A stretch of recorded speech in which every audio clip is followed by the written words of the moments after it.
And this month we're talking about the alchemy of health. Health.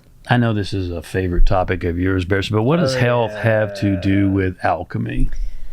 Just about everything. Okay, specifically. Well, okay, so it's not just physical health. No. It's mental, emotional, spiritual, and of course your physical. It's all across. And all across the board, health. Mm-hmm. Emerson said, health is our greatest wealth, and he was absolutely correct. For sure. Alchemy, as we've discussed many times previously, is about transmutation, taking something of low value and turning it into something of high value. Mm-hmm. So how does health fit into that equation if we're wanting to transmute our results, our relationships, our finances, our bodies, our business? Well, if you look at someone, let's say you have someone in your life that you know that happens to be kind of clustered, their home. It even shows in their chaotic. Chaotic. It shows up in their house. It's not very. It's kind of things that are all over the place. They're always running from one place to the other. It's not really kept well, clean.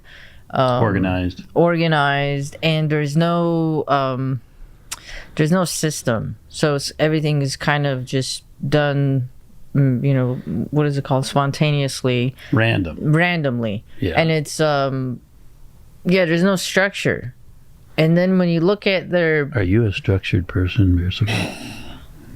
To a fault. It's probably not that good.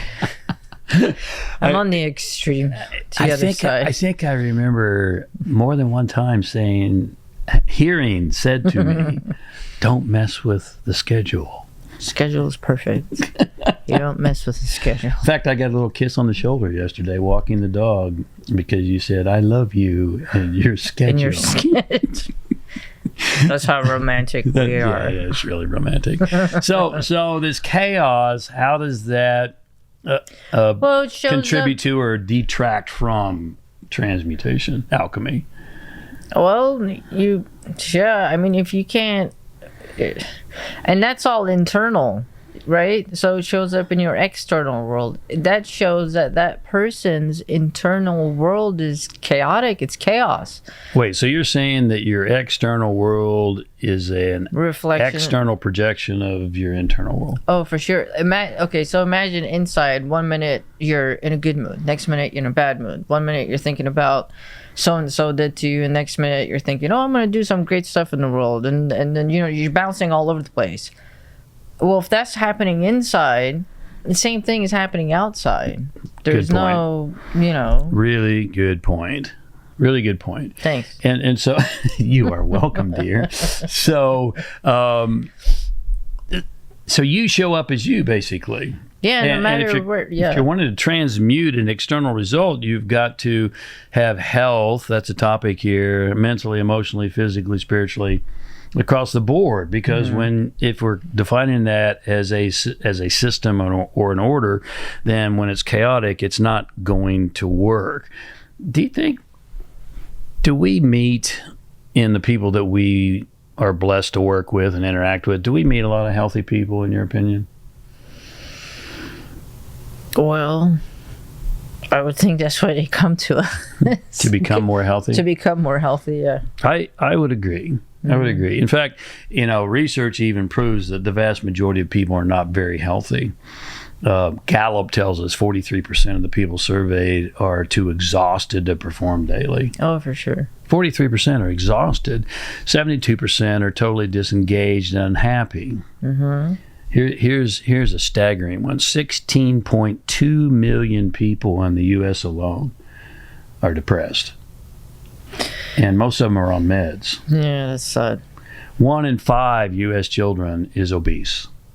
That's super sad. And so, again, it's not just physical health, but all of those things, everything affects everything. Your physical body, would it stand to reason that you say your external environment is a reflection of your internal world? Would your physical body be a reflection of your internal world as well?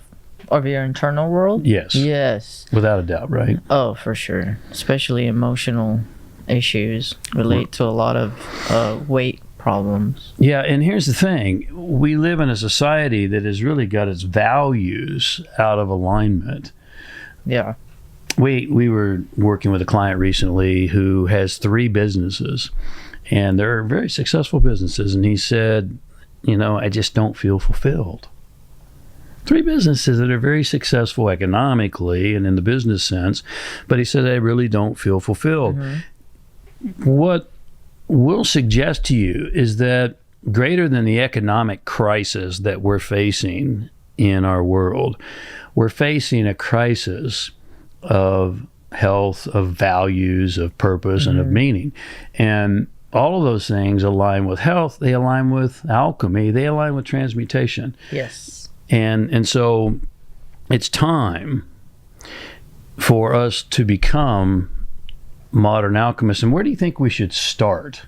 I would start with the body. And why is that? Well, it's the easiest. So you're saying it's easy? I'm saying, from personal experience and from doing the work, I would say at first, it felt like it was difficult. And when you get into more of the emotional and mental work, it's a lot harder than physical, which is diet, exercise, things like that. Flexibility. Yeah, flexibility goes with exercise. Right, removing toxins, all those types of things. So hopefully that's giving you some things to think about, because we are here to be integrated. One of the things that Bersabeh and I have found consistently is that the greatest problem in most individuals' lives is a lack of integration. Internal fragmented parts. Internal diversity is chaos. Yeah. External diversity might be valuable, but internal diversity is chaos. Yeah, external diversity is pretty. It's pretty. It is. Yeah. So hopefully that's been helpful today. Thank you for a couple of moments of your day. Thank you for being here. Get healthy. Yes. Our greatest wish for you is that you get healthy. And I agree with Bersabeh. You should start with the body, and then you can move up to the emotional mind and the mental mind, and then the spiritual body, etc. We want to thank you for a couple of moments of your day. We'll be back next Monday. God bless you. We'll see you then. Lots of love. Bye.